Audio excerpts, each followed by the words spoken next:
For exclusive podcasts and more, sign up at patreon.com/partnersincrimemedia. This week's Law & Order Marathon winner is Andrew McMullen of Florence, Alabama. Andrew will get a marathon decal showing he watched 26.2 hours of his favorite crime show. To be next week's winner, sign up at lawandorderpodcast.com. I'm Kevin Flynn with Rebecca Lavoie and Sarah Devin, and these are their stories. You think you know who did it, but you don't know who did it. Law and order, law and order, law and order. It's no ordinary police procedural, baby. It's the FNOG of police procedurals, baby. Law and order, law and order, law and order, law and order. These are their stories, these are their stories. Welcome to These Are Their Stories, the podcast about network TV's most enduring crime franchise and the real-life cases that inspired their shows. I'm Kevin Flynn. Each podcast will break down an episode from either Criminal Intent, SVU, or Original Recipe. And today we're looking at Special Victims Unit, Season 7, Episode 3, 911. You may be right, I may be an idiot, but I am talking to this girl until I am proven wrong. Did Finn arrange a door-to-door in Queens? I'm not sending another 100 men on a wild goose chase. Joining me to do just that is true crime author and the host of Crime Writers On and Netflix's You Can't Make This Up podcasts, Rebecca Lavoie. Hello, Rebecca. It's really me, Kevin. Hello. And rounding out our panel is our special guest from the Special Survivors Unit podcast. It's Sarah Devin. Hello, Sarah. Hi, thank you so much for having me. Yeah, you're a member of what is known as the fandom. Capital F. You are a hardcore Benson fan. She's your queen. So what has the fandom been saying about SVU since Stabler returned to the universe? Oh, gosh, that's a complicated one. There's definitely, I don't know how much you guys know about, what goes on in the fandom, but I just joined the fandom in 2020, but I went very hardcore with it. The shorthand is that there is a large group of fans who want to see Olivia and Elliot get together romantically. Yes, there are. Okay. Yeah, they're called EO shippers, like Elliot and Olivia. So I consider myself to be an EO shipper, but then there are people who do not want to see them together. They believe that Elliot is a toxic presence in Olivia's life. Yeah. I don't know if they call themselves antis, but sort of the shorthand. They are called antis by other people, right? They are, yes. And I don't mean to be derogatory. Like, I respect their opinions. But I think the shorthand is, antis. Yeah. So is the counter argument for them getting together is that having Olivia and Elliot together, it ruins the narrative tension between them, or is it Stabler's a piece of shit and always has been? It's Stabler's a piece of shit and always has been. Okay, all right, yeah. That's not how our guest feels. Well, that's right. Don't at me, fandom. But I think some people feel like he's a piece of shit, but Olivia, when he's not a piece of shit when he's with Olivia, right? Isn't there sort of this in-betweenish kind of situation? That's you making excuses. No, I'm not. I'm just saying, I'm expressing what I have seen on Twitter. Oh, okay. I am not saying how I feel. I see the two of them getting together because I never met a widower who did his laundry for 5 months and didn't want to get remarried. Men are helpless. They say they want a nurse with a purse. Oh, Jesus. So, Sarah, of all the franchises, which two cops are your favorite detective team? Favorite Law and Order detective team. Oh, gosh. I think that's a pretty predictable answer for me. I come at the show from like a very standing Benson perspective. So Mariska is like my hero. So I love Benson and Stabler together. Yeah, I was not surprised by that choice at all. There was no suspense in that one. How about, can you tell us who is your favorite prosecutorial team? Favorite Law and Order District Attorney prosecutorial team. I would say I have to pick Barba. That's a good choice. People love Barba. But now you're not in the Olivia Barba ship, right? I am not. I am not a Barson shipper. A Barson, okay. I don't know. I don't sense the sexual chemistry between them. I think he's a really good friend to her, and that's why I like him. And also, he's kind of sassy. And apparently, he's all about the criminal defense system now. Finally. Yeah. Those prosecutors, fuck them. Way to wake up, Barba. Way to wake up. Well, now let's take a look at the first half of this episode. SVU Season 7, Episode 3, 911. No, Olivia cannot get a single night off. Before she's swept off on a date, Cragen cockblocks her by saying that he needs her to take a 911 call from a little left home alone, locked in a room. Hi, my name's Olivia. What's your name? Maria. Hi, Maria. You and me are going to talk until my friends come and get you, okay? Tell them to come quick. Are you hurt, Maria? I'm hungry. My stomach hurt. Well, when's the last time you ate? 2 days ago. All they know is that her name is Maria and her father is Richard. The old school cell phone that she has is owned by a cabbie named Ricardo, and Teru places the call in Spanish Harlem.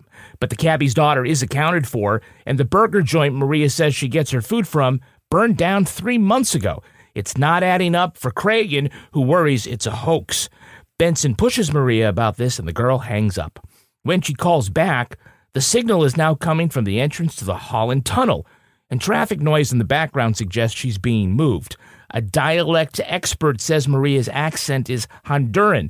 She says when her mom died, she was taken to the U.S. to be reunited with her father, and she got in through a hole in the fence. Thanks, Obama.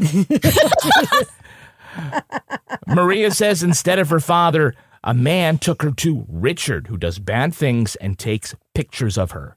Meantime, Finn has been checking trucks at the tunnel, Novak has been strong-arming the Honduran council, and Munch wonders why the phone signal hasn't moved in an hour. They ask Maria to hang up and call back to get a better trace, and now it says she's in Queens. The evidence keeps pointing to a hoax, but Olivia still believes Maria is real.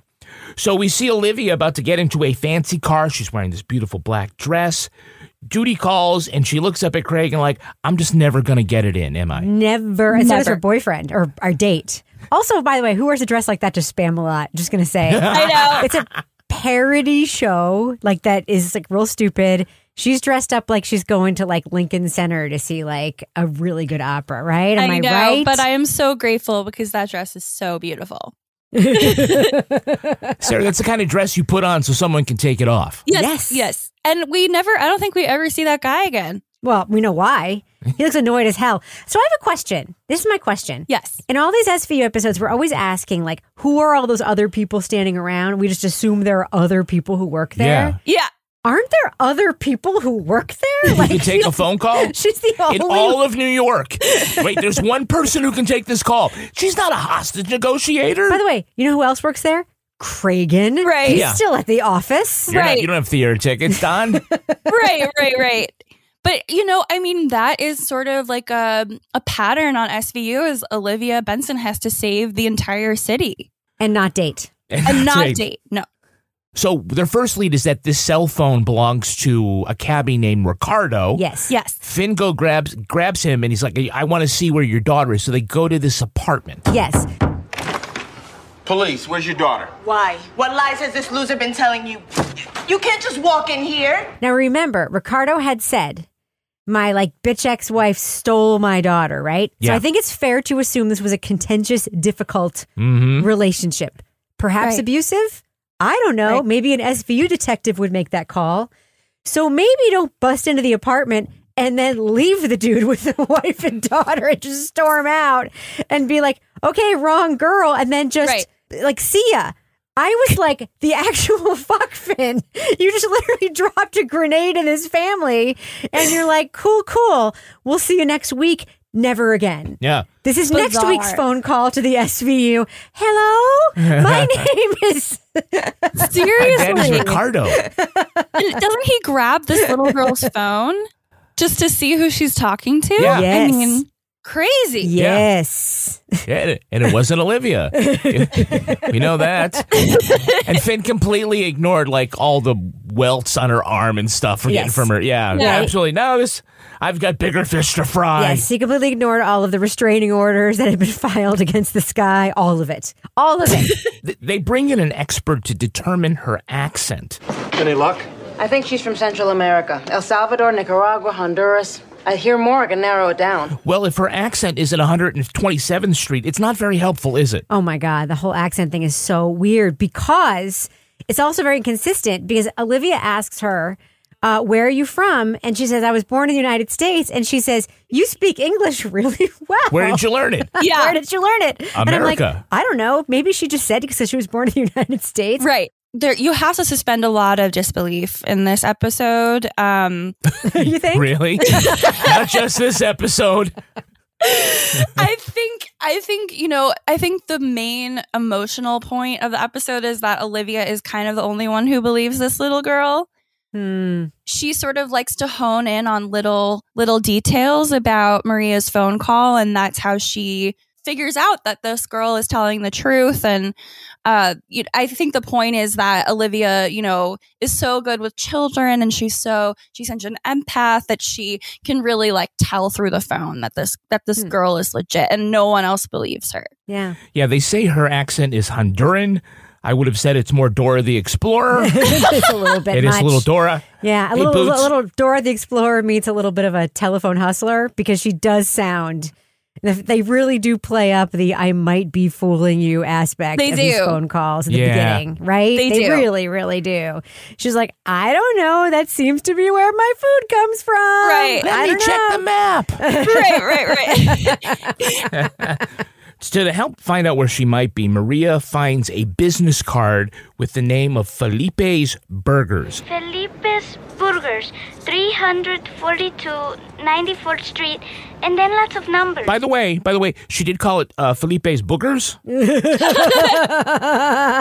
By the way, what burger joint is passing out business cards? I thought it was a receipt. Here for your hamburger needs. Please, next time you're hungry, pick Felipe's Boogers. It's not as bad as you think. By the way, they go into the neighborhood, and Finn stops a lady on the street, and she says, Thank you. No loss. Burgers were lousy. yeah, I wouldn't even give them to a kid locked in a basement. Jesus Christ. Oh, God. You didn't even do that thing at the beginning of the show where you say this was a fictional child locked in a fictional basement. Fuck that kid. I think it's time for you to do that thing now, Kevin. Editing that right out. All right. So we have a couple of Hey, It's That guys. Hey, it's that guy. Can you tell me who is the actor playing Richard Dwyer, the creepy guy that we're going to get to meet later? Anyone know? Oh, God, I don't know. I would never do such a thing. I swear, I haven't been down here in years. Maybe one of the people who worked for my dad kept keys. Okay, that actor's name is Christopher Evan Welch. 6 Law & Order Universe appearances, hitting the old franchise trifecta. He was the narrator in the award-winning Vicky Cristina Barcelona, and he received a Critics' Choice nomination for his role as Pete in the HBO comedy Silicon Valley. So he's like a theater person turned TV person. Yeah. Wow. Yeah, he passed away in 2013 at age 48. Oh, God. He had lung cancer and leukemia and a brain tumor removed before that. It's unclear how the cancer developed, but after 9/11, he spent several weeks volunteering at Ground Zero. It sounds pretty clear to me how the cancer may have developed, Kevin. Way to bring the room down. Oh, my gosh. That is so sad. Very, very sad. One of the roles he had was as the Senate clerk in the movie Lincoln. Oh. So he's the one who got to read the roll call and declare the 13th Amendment has abolished slavery. So you the real MVP. Yeah. Can you tell me the name of the actress playing FBI agent Rachel Saranis? No, definitely not. I'm looking for Captain Cragen. You found him. Special Agent Rachel Saranis, FBI. I hear you got a phone problem. Oh, my God. That's Chandra Wilson from Grey's Anatomy. Oh, Yes. duh. 5-time Emmy nominee Chandra Wilson, best known as the scene-stealing Dr. Bailey in Grey's Anatomy. By the way, for the first season of Grey's Anatomy, Chandra kept her night job as a temp at Deutsche Bank. Good for her. In case they got canceled and she needed a job. Good for her. Can you imagine that? Yes. I can't imagine that. I mean, I can imagine you're on a show called Grey's Anatomy, which has the same name as a stupid book. And it stars the guy from Can't Buy Me Love, like the dumbest freaking 80s movie. Of course you're going to keep your night job at Deutsche Bank. But all your 100%. coworkers are like, hey, I saw you on TV last night and Here you are doing data entry, or yes, but you're with Katherine Heigl, who's apparently very difficult. Yes, and you're with and you're with Ellen Pompeo, who's been in like nothing before except a couple of episodes of SVU. I mean, why do you think this thing is going to last? Like, why would you think that? 100% going to keep my night job at Deutsche Bank. It's a good hedge. Yeah. So she was quoted as saying, "I cannot get into cottage cheese, and I've tried it a lot. Yeah, 100%. Yogurt is hard for me to eat, too. I have to hold my nose to get it down. There's something wrong with that." I think it's called lactose intolerance. Yeah, there you go. So we do have a repeat offender. Repeat offender. Back again is Jessica Pimentel from Orange is the New Black. She's playing Selma, the mom of the first girl. ¿Por qué lo traíste aquí? ¿Qué es lo que quieres? Rebecca, you might remember that she is a classically trained violinist and a heavy metal bass player.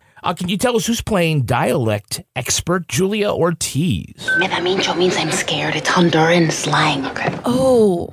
Yeah, sort of. Her name's Sabrina Guevara. 7 Law & Order appearances, including last month on the Mothership relaunch. You'll know her as playing Dora in, not Dora the Explorer, in NBC's New Amsterdam, and as Police Commissioner Sarah Essen on the Batman-themed TV show Gotham. Huh. Ooh. In the comic books, by the way, Sarah becomes the second wife of Commissioner Gordon after they have an affair. Cuckoo-ca-choo, Commissioner Gordon. Do you know the woman playing the old lady who hates the burgers at Felipe's? Yes, I was paying very careful attention to that scene, Kevin. They had a fire 3 months ago. Sold it, tore down what was left. By the way, she is identified in the script as Old Lady. Didn't give her a real name. My aspiration. Yeah. Her name is Vanita Evans. She has definitely found her niche. Here are some of her roles. She played Old Woman in Nurse Jackie. Old Woman in I Love You, Daddy. Old Woman in Paper Soldiers. Older Woman in Here and Now. Older Woman Resident in You. Elderly Woman in the other two. Raspy-voiced Casino Woman in Aquafina is Nora from Queens. Elderly Neighbor in Luke Cage. Senior Citizen in Girl. And Subway Hostage in Teenage Mutant Ninja Turtles.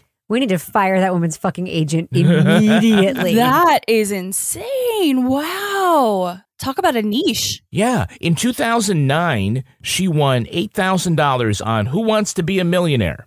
So, like, she got one question right? Well, I guess she bailed? She walked away from the $16,000 question. Huh. She wanted to phone a friend, but it kept bouncing off the wrong cell tower.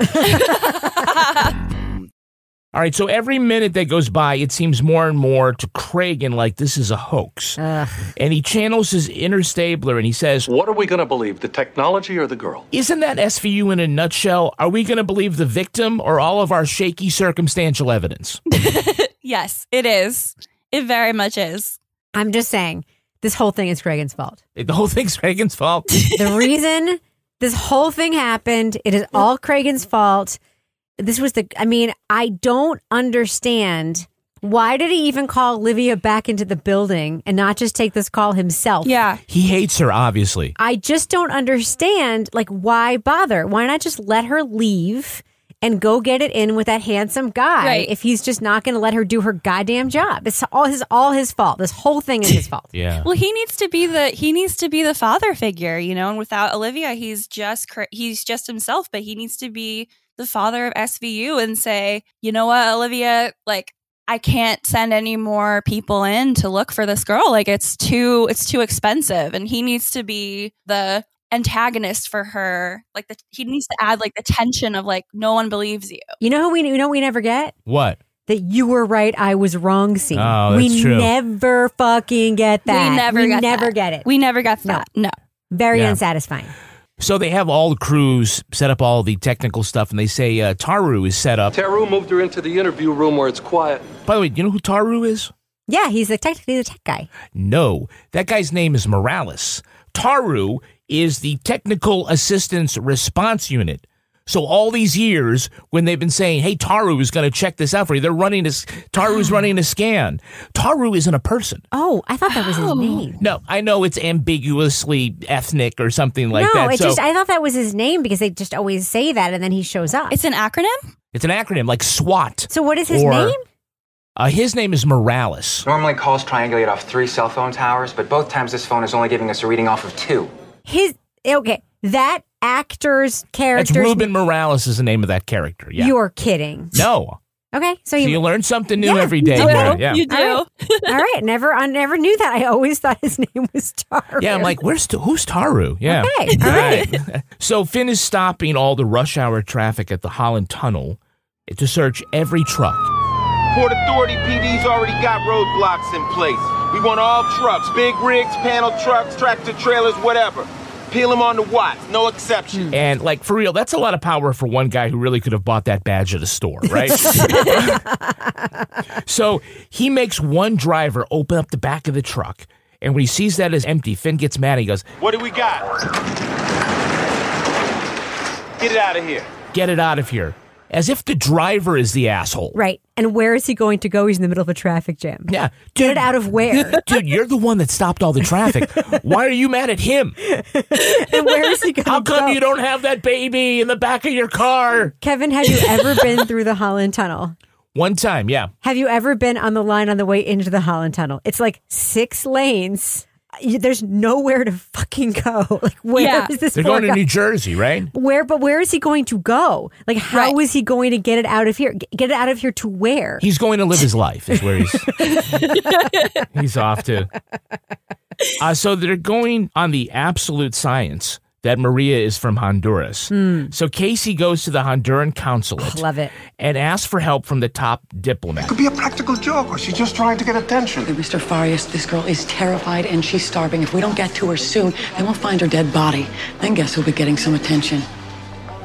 What do you want me to do? He's very busy hosting a reception for all the other diplomats or some shit like that. In New York and not D.C. Yeah. Well, no, there is a Honduran consulate. It's actually closed now. It was on 34th Street. Oh, you did your research. I did my research. I wanted to see how close to the Holland Tunnel it was, for fuck's sake.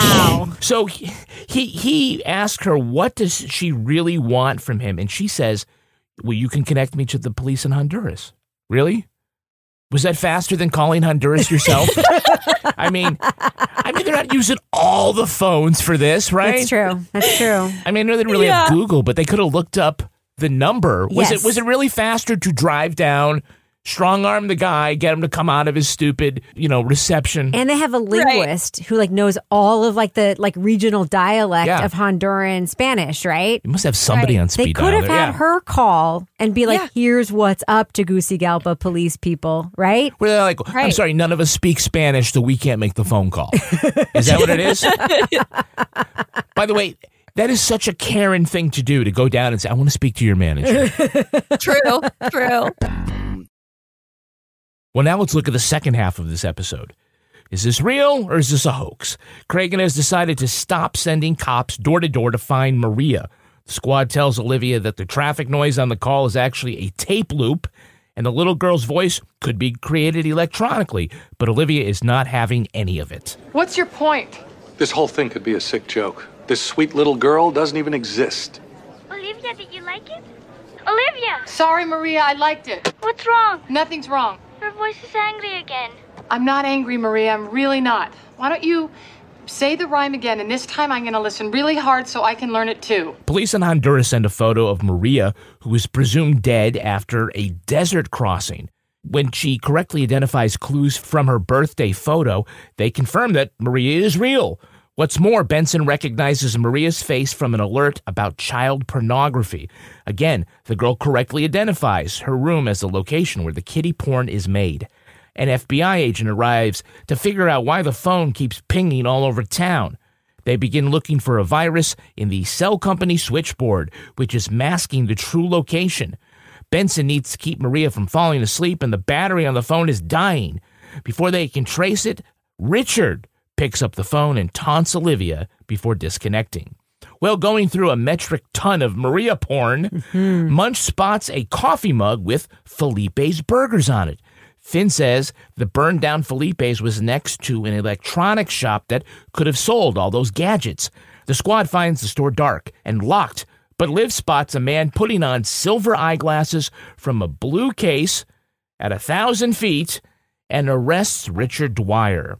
Benson and Tutuola search the store's basement and find the room, but no Maria. Richard says he'd been to a business meeting, but there's mud on the bottom of his shoes. Not just mud, charred wood, which may have come from the lot where Felipe's burned to the ground. The police scour the property and find a makeshift grave. Digging down, they find Maria. Olivia performs CPR, all by herself while 30 men just watch. And she revives Maria. And immediately, she starts the paperwork to adopt her. Okay, so according to IMDb, 514 episodes of SVU, this ranks as the best episode of the series with a 9.4 out of 10 rating. That's higher than any show in the Law & Order universe. What? This doesn't do it for you? The best one? Wait, no, I know why. Why? It's because of that moment where Liv knocks that guy in the face with her elbow and he falls. It's the best. It's her one Elliot Stabler moment of the whole series. This is the only time we've seen Liv commit police brutality ever. And it's maybe. I don't know, but it was amazing. I'm gonna go and say she's done it before. Yeah, maybe. Okay, yeah. You're right. She has. But it's the only time we've seen Liv do police brutality where you're just sort of like, cool. Yeah. This was the episode that NBC submitted, which won Mariska her one and only Emmy Award in 2006. So this is, when people say this is the reason why she won her Emmy, was this award. Sarah, I know this is a favorite of yours. It is, yeah. There's a lot to make fun of, I think. You've heard the show, yes. It's very cheesy, but, I do take into account that it's from 2005. I digest the show a little bit differently than some other people in that I'm very Mariska centered. So for me, it's a very powerful episode because her performance is so powerful. And it is just sort of it encapsulates Olivia as a character. She's great with children. She's great with survivors. She comes from a place of empathy. She comes from a place of uncovering little details and being extremely observant. And even though sort of the writing of that is a little bit cheesy and there's a lot of things that don't really add up, and especially the end, you're like, oh my God, I can't believe Maria's alive. She was under the ground. That doesn't happen. I do think that there's something powerful in the cheesiness.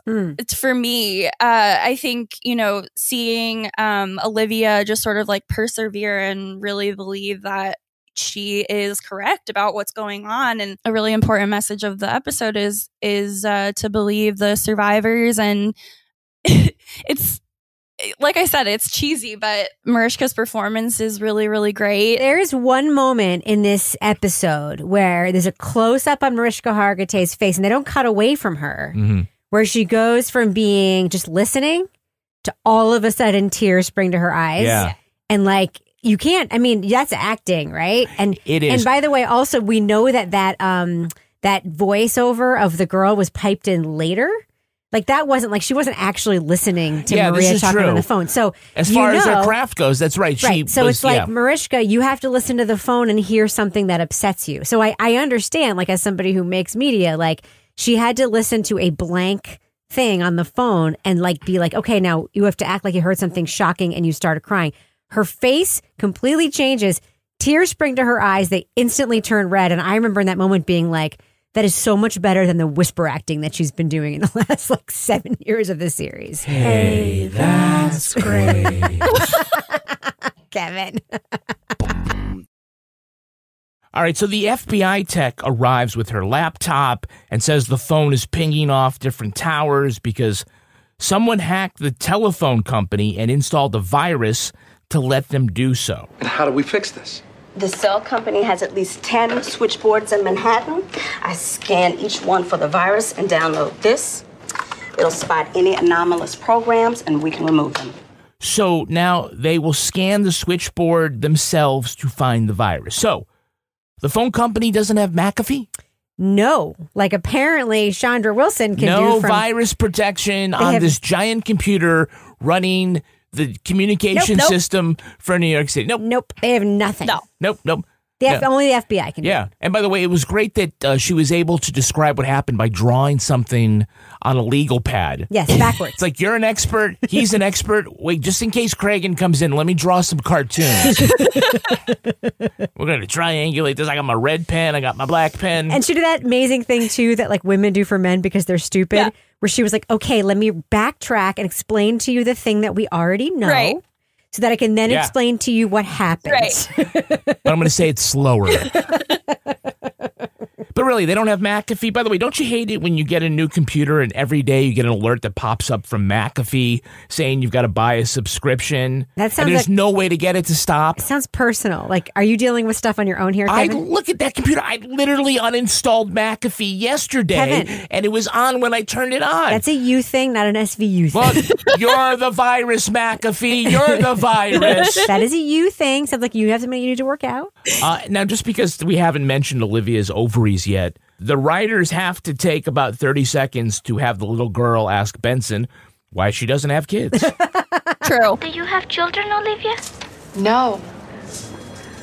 Don't you like them? I love them. I would love to have a child. Why? Well, this job keeps cock-blocking me. That's why. I'd be reverse cowgirling it right now if you hadn't called. Oh, God. We've been talking about spam a lot under the sheets right now, my friend. Because spam a lot is so sexy. If only my boss had called someone else who works in the office instead of me. Yeah. Now I'm never going to have kids. Yeah, To-Wit Munch later says, I heard you had a date. I hear you had a date. Really, detective? How did you deduce that? Right. Way to go, sex detective, figuring that one out. Yeah, we're going to go see Spam-A-Lot. No, I think I'd rather spend the night going through this giant pile of child porn instead of going to Spam-A-Lot. Yes, except, can we talk about that for a second? Sure. This is, maybe this is why this ranks as the best episode of SVU ever. This is maybe the only episode of SVU I have ever seen where there's evidence in like a child pornography case where they actually look at it. As opposed to going, I can't look at it anymore. And I'm like, guys, it's literally your fucking job. Literally your only job is to look at the videotape, look at the photos, look at the whatever. Like, and they're actually like, let's look at it. And what does Munch say to Finn? Detective Tutuola, come and pollute your soul with some child porn, my friend. Pollute your soul. You want to come over here and pollute your soul by looking at a bunch of child porn? I'm like, yes, guys, that is literally your job. It makes me so crazy when they won't look at it. But I will say they do show us a couple of the photos. And technically, it's not actually pornography. Yes, thank you, NBC. This poor little girl is completely dressed in all these photos, which, by the way, thank you for not making it that. Yeah, like her mom is there like, okay, you're going to get to be on NBC, but first we have to spend a day. We're going to put your daughter in these shorts, and she's just going to sit around. Looking weird, looking sad. Sad. Because we need 500 photos. Yes. Yeah. To throw a thing. And then later we're going to surprise you and tell you those were supposed to be child porn. That's right. Yeah. Surprise! Yeah. Surprise. You think she grows up later and says, that's what I was doing? Right. She's like, what, 25 now or something? And she's like, that's how I got my SAG card? God, I'm like always going to be the little girl in my birthday dress. Oh, God. Oh. Yes. It was yellow. Oh, yeah. So in the photos, Munch spots a coffee mug that says Felipe's. By the way, the business plan for this place is all wrong. They're selling coffee mugs. They're giving out business cards. Their sprinklers don't work. Their only repeat customers are child sex slaves. And their burgers are bad. They're bad. Yeah. I don't think that fire was accidental, if you know what I'm getting at. Yep. Yeah. Anyway, they go to the electronics store next to Felipe's and spot who, quite honestly, already looked like a child molester 100%. Before he put on the silver glasses and the blue case. 100%. Oh, yes. And then they pull him over at gunpoint. Finn punches him in the face, and it's like, probable cause, Your Honor, fit the description. Yes, he also ran away from the scene of people looking for a child molester. Yeah. So there's Yeah, that.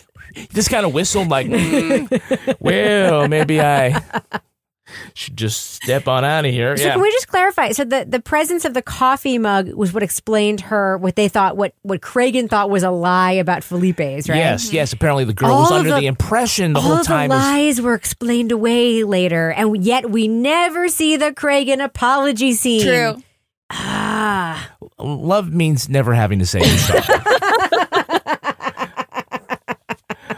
So they make this dramatic storming into the bedroom, and they open a door to find an even smaller bedroom. It's like a Russian nesting child porn set. Why not just lock her in the nice one, right? Yeah. Well, we need those sheets for... Jeez.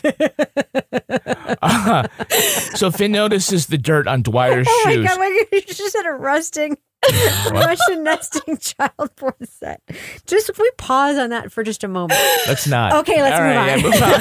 There you go. So where are we? Finn notices that the dirt on Dwyer's shoes there was also some charred wood in it. So he may have buried her next door at Felipe's. So, ever aware about protecting a crime scene, 2 police cruisers smashed a fence down. Yes. Well, I hope she's not under your car, officer. Yes. Always think about the details. Kapow. Just like you should always dig up an evidentiary, like potential location, using fence posts. Yeah, your hands, whatever the fuck, right? Whatever you can find. I will say, for a burger place that burned down over the summer, there's a whole lot of grass on that lot. It's like he buried her in a soccer field. Yes. True. This episode doesn't care about details. You know how you know? How? The phone call situation where her phone is about to die, and she falls asleep, and then Richard comes on the phone. Maria, wake up! Maria! Maria? Who is this? This is the police. We know exactly where you are. No, you don't. And he's breathing very, very heavily. Yeah. Yes. He had just walked down the stairs. Down the stairs. Hey, if he has COPD, it's not his fault, right? Yes. Which is why, incidentally, Mariska should not have tried to smother him on the bed, because that's mean. That's really bad. Yeah. Meantime, Liv's date is outside saying, hey, we can still make the second act. Well, let's take a look at the real-life story that inspired this episode. It's time for Rip from the Headlines. You think you know who did it. You think you know who did it. But you don't know who did it. You don't know who did it. Rip from the headlines. This episode takes some cues from the controversy around a fake 9/11 call made to New Jersey police. In September 2004, dispatchers in Paterson, New Jersey received a 9/11 call from someone claiming to be a 4-year-old named Jessica. The child said her mummy had been hit and was not breathing. She said she lived on Sparrow Street near a candy store before hanging up. Dozens of police officers descended on the street going door to door to find Jessica. They worked around the clock checking schools, hospitals and daycare centres. The manhunt drew heavy media attention. Nearly 250 tips came in from residents, psychics and internet sleuths with alternate neighbourhoods to search. Police determined the call came from 15 miles away from a 2-year-old prepaid cell phone. The card had expired, so the only number the phone could call would be 911. 5 days into the search, authorities called it off, declaring the whole thing must have been a hoax.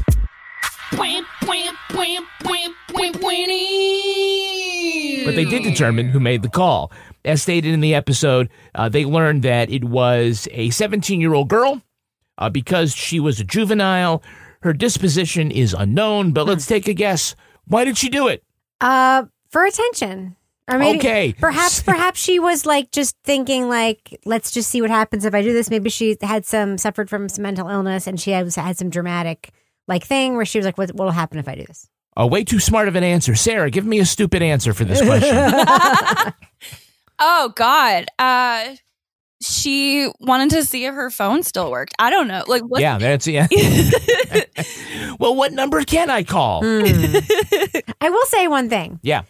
The fact that when your phone is like no longer in service, but you can still call 911 proves the phone companies are just cheating the fuck out of us. Oh, true. Let's be real. They are cheating the hell out of us because those phones could work to do basic things.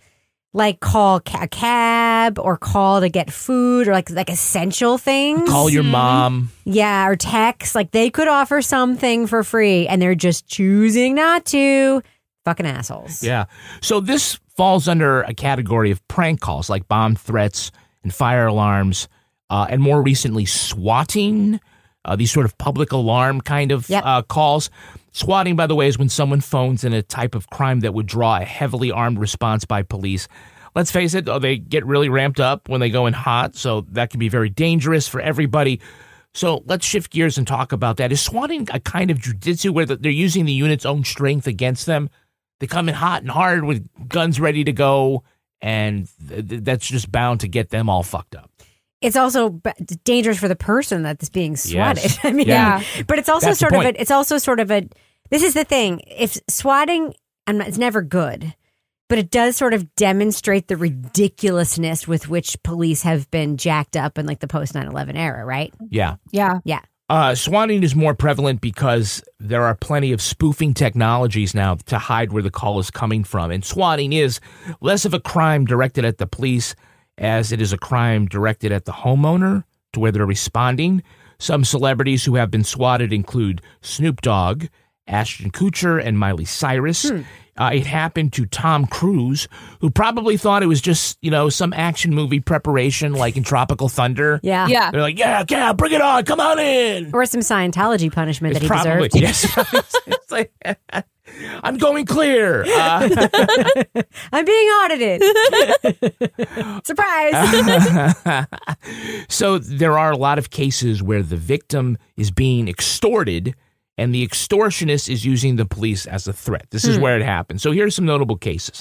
In 2015, an Oklahoma police chief was shot and wounded entering the home of someone who made a bomb threat. But the man didn't really make the bomb threat. The man didn't know that the police were coming in, and so he opened fire. The actual caller was someone who had been mad at him. Boy, it's funny how when you're white and make that mistake, cops, seem to be a little more understanding about it. Yes. Also, when you're white and make a mistake, like, I don't know, planning on kidnapping the governor of your state. Oh, jeez. You can also be acquitted at trial. I mean, that does seem to be a pattern in our society, Kevin, as we have discussed many times on this podcast. So a civilian in Wichita was killed when a SWAT team went to the wrong house. Oh, God. The actual beef was between two players of Call of Duty on Xbox.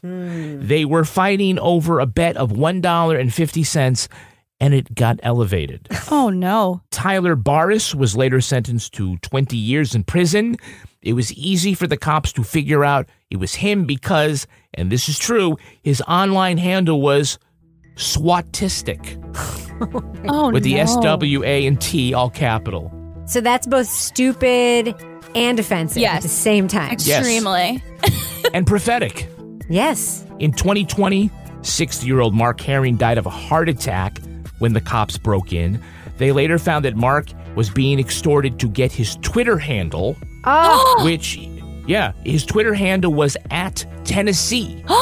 That's it? That's what it was. He had the handle @Tennessee. Who wanted that? Maybe the governor? I don't know. Wow. It was a guy. The account is still there. His interests appear to be space, podcasts, and severe weather. Among his last tweets were him begging for help from customer support at Patreon and posting a photo of the menu to complain the buy one, get one free boneless wings at the Sonic in Westmoreland were not available. He clearly paid $5,000 for that handle. Yeah, it definitely makes me not want to die with my last tweet being how it started, how it's going. No, you do not want to do that. That's going to do it for us. We want to thank our guest, Sarah Devin. Sarah, where can our listeners follow you online? So you can follow me on Twitter. My handle is Sarah Devin. And then my handle for my podcast is SS Unit Cast on Twitter. And Rebecca Lavoie, how can our listeners follow you? I'm on Twitter and Instagram @RebLavoie. And you can track me on Twitter @Kevin P. Flynn. You can also tweet to us @Law and Order Pod or follow us on Instagram at These Are Their Stories Podcast. Our newsreader was Cy Frater. Our theme music was composed and performed by Uncanny Valleys. Content assistance from Travis Roy. Lily Flynn handles promotions. To get get ad-free episodes of These Are Their Stories a week early, sign up for Stitcher Premium. All clips in this podcast were used in compliance with the U.S. Copyrights Act fair use exemption for criticism and commentary. Go to lawandorderpodcast.com and sign up for our newsletter for a chance to be our next Law & Order Marathon winner.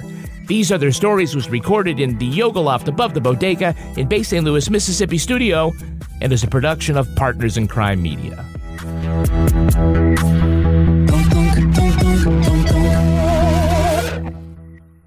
Partners in Crime Media.